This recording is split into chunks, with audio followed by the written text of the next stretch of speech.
Hello everyone, welcome to IIT-JAM Chemistry tutorial number 30, and this is lecture number 8 of the physical chemistry chapter liquid state, and the subtopic of this lecture is viscosity of liquid, and this is the second lecture on this subtopic where we are going to discuss viscosity in terms of shearing stress and shearing rate, and also we are going to discuss about the Newtonian liquids and non-Newtonian liquids here.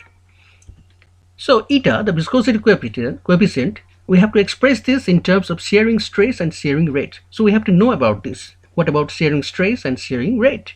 So in order to do that, we have to recall the equation number 12. What was the equation number 12? It was minus F equals to eta. F was the force, eta is the viscosity coefficient, du is the velocity difference between two layers, dy is their vertical distance, and A is their surface area. So if we rearrange this equation by taking eta in one side, then we get this form, minus eta equals to F by A dy by du. And on further rearranging, if we put F by A in the numerator and du by dy in the denominator, then we get two separate terms. Look, this is F by A, that is force by area, that is pressure, and this pressure is stress, and this is known as shearing stress. This is du by dy, this is velocity by length, so it is actually time inverse. This is known as velocity gradient. Okay, so let's discuss. The term F by A is known as shearing stress, and it will definitely have the dimension of pressure. On the other hand, the term du by dy, it is known as velocity gradient. It has two more terminologies, which is known as shearing rate and rate of shearing strain. Okay, so any one of these three terms should be utilized in any equation, and it has the dimension. Definitely it is distance by, that is length by time, and this is only length. So length cancel each other, so 1 over time, that is time inverse, remains left.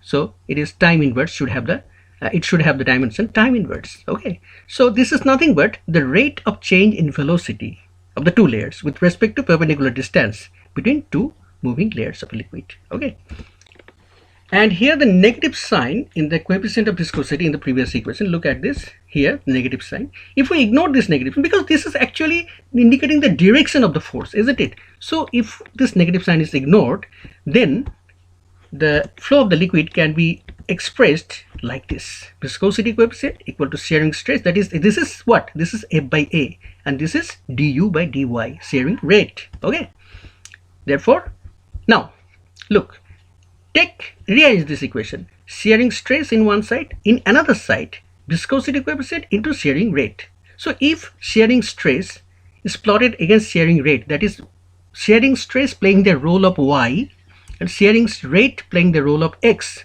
then viscosity coefficient would play the role of the gradient m in the equation y equal to mx plus c, where c is missing, that is the straight line. It will give a straight line and it will pass through the origin. Therefore, the plot of shearing stress against shearing rate will be linear with slope equals to viscosity coefficient, that is slope equals to here this one, viscosity coefficient, and it will have no intercept, that is it will pass through the origin.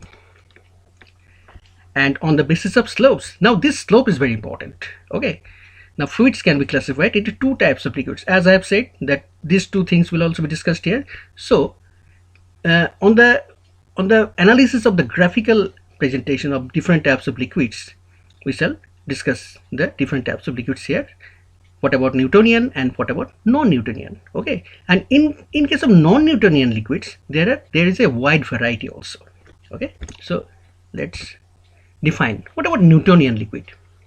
The fluid that follows the Newtonian law of viscosity.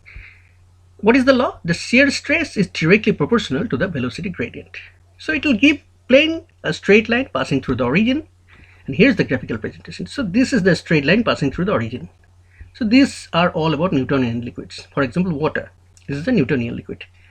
Then alcohol, these are all Newtonian liquids. Okay, now if you move on to glycerin or coal tar or something like that, that is some colloidal solution of mud, water, then jelly, curd, all these things, they will be a little bit different from Newtonian liquids. They are non-Newtonian liquids. Okay, so what about non-Newtonian liquids? It will not follow the Newton's law of viscosity. This is the law. Okay, the straight line should be something different.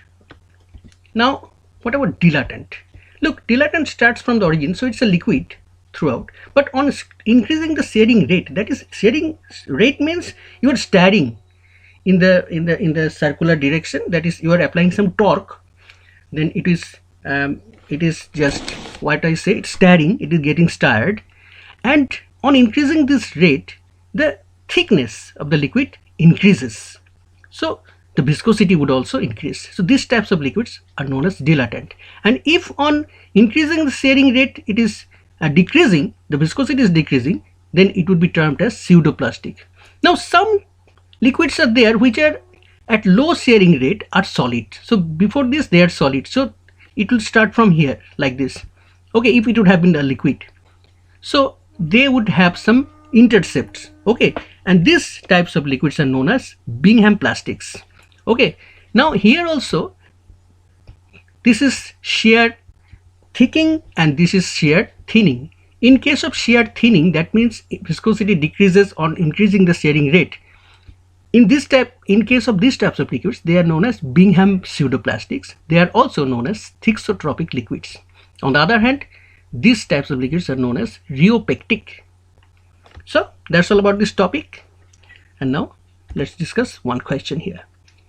This is the graphical presentation, shearing stress plotted against shearing rate, and so we have to identify the nature of the liquid. So look here, this point, this is an intercept. So from here it is starting at low shearing rate, this is a solid. At high shearing rate, this is behaving like a liquid. So this belongs to the category of Bingham plastic, isn't it? So it is a Bingham plastic. Now look at the nature of this line. Is it a straight line or logarithmic or exponential in nature? Look, shear thinning takes place on increasing the shearing rate. Okay, so shear thinning takes place at higher stress. That means this is thixotropic in nature, that is, it belongs to Bingham pseudoplastic. So out of these four options, option C, Bingham pseudoplastic, is the correct answer. So that's all for today. Thank you and have a nice day.